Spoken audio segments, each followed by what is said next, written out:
এমন কোন জায়গা যেখানে ঢোকানোর আগে চুষে নিতে হয়? তোরমা হেঁডা কিটা তোরমা হেঁডা।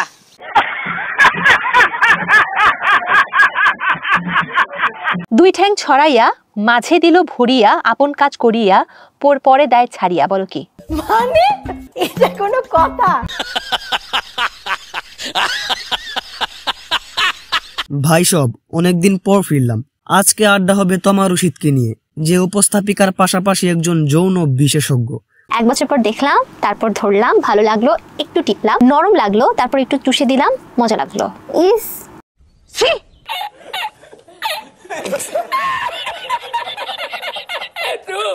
সে তার প্রশ্নের মাধ্যমে যৌন সুরসুরি দিয়ে দর্শকদের মনোরঞ্জন করে। তার প্রশ্নগুলোর চরিত্র পরি আপার মতো, কিন্তু তার উত্তরগুলো জমজম কূপের পানির মতো পবিত্র। তার ধাঁধা শুনে আপনার মাথায় যদি খারাপ চিন্তা আসে তাহলে আপনি একটা বাজে মানুষ, আর যদি উত্তর দিতে পারেন তাহলে তো শোনাই সুহাগা। আসলে তারা যে প্রশ্নগুলো করে সেগুলো কোনো ধাঁধাই না, চ্যানেল কর্তৃপক্ষ এগুলো তৈরি করে দেয়। আজকের ভিডিওতে শুধু রোস্টিং হবে না, পাশাপাশি এই ধরনের চ্যানেলগুলোর উদ্দেশ্য কি এবং তারা কি করতে চায় তা নিয়ে বিস্তারিত কাটাছেড়া হবে। তো ভাই সব শুরু করা যাক। কোন কাজে ছেলেরা 20 থেকে 25 মিনিট পর থামতে চায়, কিন্তু মেয়েরা বলে আরো করো, আমার খুব ভালো লাগছে। সুটিয়ে লাল করে দেবো, নোংরামি বার করে দেবো। 20 থেকে 25 মিনিট পরে থামতে চায় ছেলেরা, বলে যে না আর করবো না, বাট মেয়েরা বলে যে না আরো করো। পারবো না এটা। শপিং। আচ্ছা, মেয়েদের শপিং করতে পুরা কয়েক ঘন্টা লাগে, তো শুরুতেই গুলমাল। ছেলেদের দাঁড়িয়ে থাকে, মেয়েদের ঝুলে থাকে। কি? চুল। এইটা শিখাইয়া দিছে। এই প্রশ্নের উত্তর কেউই পারবে না। কোমর ধরে শুয়ে দাও, যা করার করে নাও।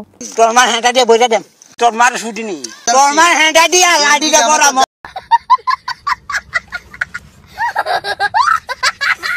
মানে কোমর ধরে শুয়ে দাও, তারপর যা করার করে নাও।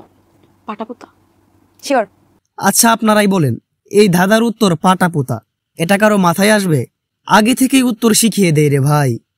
আমি বিশ্বাস করি না। Good, very good. Next. Kingdom. আমি শুনতে প্যারি সমাজ গই। কিংডম। আমি যা বুঝতেছি ওটা বললেই ক্লিপ ভাইরাল হয়ে যাবে। ये सब क्या देखना पड़ रहा है? আরে তোরমার হেঁটা দিয়ে লাঠিটা, তোর বোনের হেঁটা দিয়ে লাঠিটা পরাম। এইটাই ইচ্ছা কইরা করছে। ওই জায়গায় থাকলে যে কেউ এইটাই ভাবতো। কত শব্দ পৃথিবীতে পড়ে আছে, তাহলে এইটা ধরার দরকার কি? এমন কোন জিনিস যা শক্ত অবস্থায় ঢুকে আর নরম অবস্থায় বের হয়ে আসে? এটা তোমার হাগা ছাড়া আর কিছু না। তুমি শক্ত অবস্থায় খাবার খাও আর নরম অবস্থায় হাগা হয়ে বেরিয়ে আসে।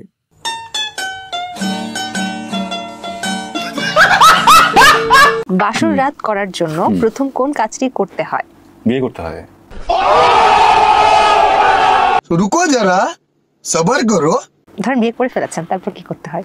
বাসর করার জন্য বাসর ঘর সাজাতে হয়। ধরে সাজিয়ে ফেলেছেন, এখন রাতটা এসে গেছে, তাতে রুমে যেতে হয়। ধরে রুমেও চলে গেছেন। তোরমার ছুটি নেই। আরে তোরমার হেঁটা দিয়ে লাঠিটা, তোর বোনের হেঁটা দিয়ে লাঠিটা পরাম। এরা বুঝেই এমন কিছু নেগেটিভ ধাঁধা তৈরি করে যার আনসারটা খুবই ইজি। তবে তোমা একটা কাজ ভালো করছে, ধলা কুত্তার আসল চেহারাটা জাতির সামনে প্রকাশ করছে। এর জন্য ধন্যবাদ। সঠিক বলেছেন ভাই, আমি নিজে একজন নারী বিবর্জিত মানুষ, কিন্তু ধলা কুত্তার নানান রকম রং ঢং আর নেকামি দেখা আমার কদম জোড়া আসমানে উঠে গেছিল। পরে যখন মেকআপ বিহীন চেহারা দেখি তখন আমার অবস্থা ঠিক এইরকম হয়েছিল। এখন টপিক হলো, এরা এমন পাগলা কুত্তার মতো আচরণ করতেছে কেন? তার প্রধান কারণ হলো ভিউ ব্যবসা। নেগেটিভ ধাঁধার পজিটিভ উত্তর এমন অনেক প্রোগ্রাম অনলাইনে চালু ছিল এবং আছে। মোটামুটি কুখ্যাত কোনো ছাগলকে ধরে এনে তাকে নেগেটিভ ধাঁধা ধরা হয়, আর দর্শকেরাও সেই ছাগলটির মুখ থেকেই উত্তরটা শুনতে চাই। আর এখানেই চলে সবচেয়ে বড় ধাপ্পাবাজি। বাস্তবে সেই কুখ্যাত সেলিব্রিটিকে আগে থেকেই সব শিখিয়ে দেওয়া হয় কোনটার উত্তর দিতে হবে আর কোনটার দিতে হবে না। কেউ প্রশ্ন ফাঁস করে দিচ্ছেন নাকি? সব পারছে কেন? ফাঁকতালে ভিউ ব্যবসাটা হয়ে যায়, আর আমরা হই সবচেয়ে বড় দাচু কাবু। কি বলবো, যাই হোক। তোমা রশিদ একাধারে একজন সঞ্চালক, উপস্থাপিকা, ব্লগার, আর্টিস্ট এবং মডেল। অধিকাংশ সময় সে বিভিন্ন টিভি চ্যানেলে সঞ্চালকের ভূমিকা পালন করেছে। অতীতে সে লেখালেখি সহ শিক্ষামূলক কন্টেন্ট তৈরি করত, কিন্তু সেগুলো মার্কেটে তেমন চলেনি, কারণ খারাপ জিনিসের প্রতি মানুষের আকর্ষণটা বেশি।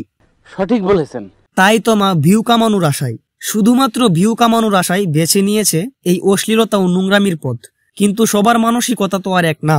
তোমা যদি সেই শিক্ষামূলক কন্টেন্ট ভদ্রসভ্য পোশাকে কন্টিনিউ করে যেত, তাহলে সে আজ মুনজেরিনের মতোই হতো। এখন সে জনপ্রিয় হয়েছে বটে, তবে তার প্রতি মানুষের যে খারাপ দৃষ্টিভঙ্গি সেটা সে কখনোই বদলাতে পারবে না। মানুষ তার মতো মেয়েকে নিয়ে শুধুমাত্র মজা করবে, শুধু মজা। ভাইসব এই চ্যানেলগুলো অতীতে ভিন্ন ধারার কন্টেন্ট তৈরি করত, কিন্তু এখন ভিউ ব্যবসায় মগ্ন হয়ে চক্ষু লজ্জার বিষয়টিও তারা হারিয়ে ফেলেছে। সামান্য ভিউ কামানোর আশায় তারা সমাজে ছড়াচ্ছে ফিতনা, জাতিকে করেছে ধ্বংস।